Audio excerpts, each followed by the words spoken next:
বন্ধুরা কেমন আছেন? আশা করি খুবই ভালো আছেন। তো আজকের পেঁয়াজের জমিতে এসেছি। দেখেন এই পেঁয়াজে পাতা পড়া অর্থাৎ ঝলসা। আপনারা যদি পেঁয়াজ করে থাকেন তো ঝলসার সমস্যা সবারই থাকে।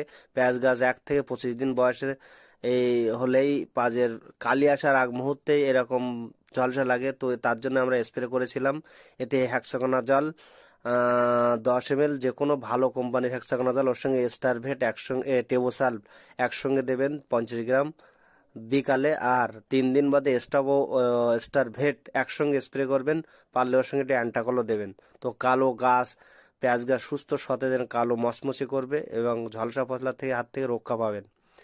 আর সমস্ত নিত্য নতুন ভিডিও পেতে আমাদের কৃষক বন্ধু চ্যানেল সাবস্ক্রাইব করে লং ভিডিও দেখে নেবেন, কারণ শর্ট ভিডিও সব কিছু বিস্তারিত বলা যায় না। দেখেন পেঁয়াজের পাতাগুলো, আর এতে কুড়িও এসছে, পেঁয়াজ কালি এসেছে।